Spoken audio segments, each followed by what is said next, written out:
بسم اللہ الرحمن الرحیم۔ اللہ کی عبادت کریں، عبادت سے برکت آتی ہے۔ حضرت ابو ادریس خولانی رحمت اللہ علیہ حضرت معاذ بن جبل کے شاگرد تھے، تابعی بزرگ تھے۔ فرماتے ہیں کہ میں جب سے حضرت معاذ بن جبل کی صحبت میں بیٹھا نا تو برے کاروباروں سے میری طبیعت و چاٹ ہو گئی۔ کئی کاروبار میں دیکھتا تو جھوٹ بولنا پڑتا، اس میں بڑا کچھ کرنا پڑتا تو مجھے ڈر آتا۔ آپ فرماتے ہیں میں نے نا بڑی کوشش کی پر میری مرضی کا کام مجھے صوفی کاہل نہیں ہوتے۔ فرماتے ہیں میرے اندر طاقت تھی کہ میں حلال کما کے بچوں کو کھلاؤں پر میری مرضی کا کام نہیں ملتا تھا۔ حد ہو گئی۔ اور جب انسان نیکی کی طرف آتا ہے تو کچھ نہ کچھ آزمائشیں ضرور آتی ہیں، یہ پکی بات ہے، پکی بات۔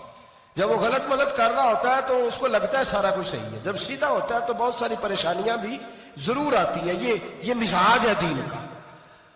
آپ فرماتے ہیں میں پریشان رہنے لگا، حالات خراب ہونے لگے، آزمائش سخت ہونے لگی، کاروبار بند ہو گیا، کام ہی کوئی نہیں ملتا تھا، میری بیوی ناراض رہنے لگی۔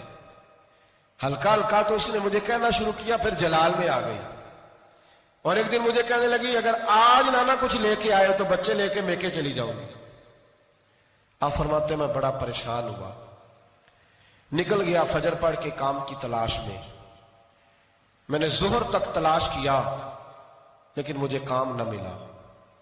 آپ فرماتے ہیں نہر فرات کے کنارے تپتی ہوئی ریت پہ میں بیٹھا تھا تو میرے دل میں خیال آیا بندوں کی مزدوری نہیں ملتی تو آج اللہ کی نہ کر لیں، آج اللہ کی مزدوری نہ کریں۔ آپ فرماتے ہیں میں نے گرم ریت سے تیمم کیا، وضو کیا وہیں فرات، اور گرم ریت پہ کپڑا بچھایا تو نفل پڑھنے شروع کر دی، زور سے اثر تک نفل پڑھے، زور سے۔ چلے میں ایک دعا کرتا ہوں، آپ آمین کہنا۔ اللہ کرے کہ ہم مغرب کے بعد والے نفل ہی پڑھنے شروع کر دیں۔ نبی کریم سید عالم صلی اللہ تعالی علیہ وآلہ وسلم کے غلاموں کا حال دیکھے، عبادت کا حال دیکھے۔ فرماتے ہیں میں نے کہا اللہ کی مزدوری کرے، زور سے اثر تک نفل پڑے گرم ریت پہ، اور جب اثر ہوئی نا تو میں نے اپنے رومال میں نا تھوڑی سی ریت باندھ لی۔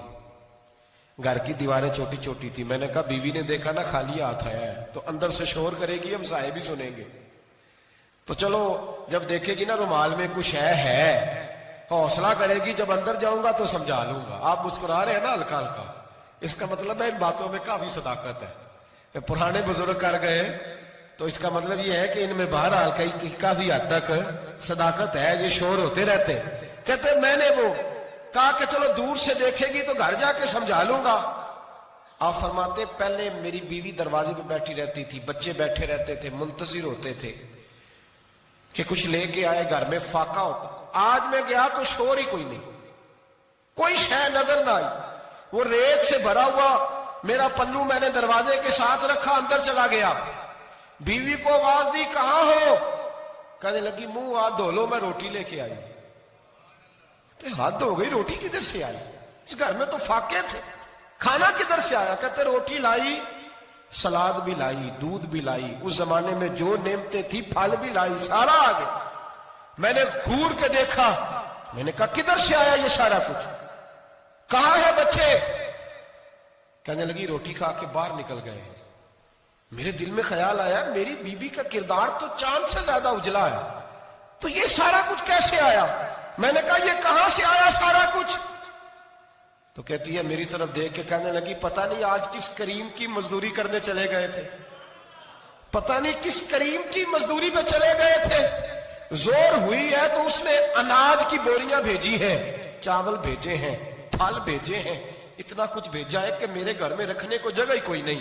یہ کہتے کہتے اٹھی اور کہنے لگی پہلے ہی بڑا آیا تھا، اب اور کیا لائے ہو؟ آپ فرماتے میں سکتے میں تھا، اس نے جا کے میرا رومال جو کھولا، میں ریت لایا تھا، رب کریم نے ہیرے بنا دیے، وہ ہیرے بن گئے۔ آپ فرماتے کہنے لگی کس کریم کی مزدوری پہ گئے تھے؟ فرماتے میں اٹھا اور کچی زمین پہ سر سجدے میں رکھا، میں نے کہا مالک میں ساری زندگی دنیا راضی کرتا رہا، لوگوں کے دروازوں پہ کھڑا رہا، تعلقات بنا کر تھوڑی سی روزی کے لیے جدوجہد کرتا رہا، دھتکارا گیا، ستایا گیا، مولا میں تو تیرے دروازے پہ آج آیا ہوں،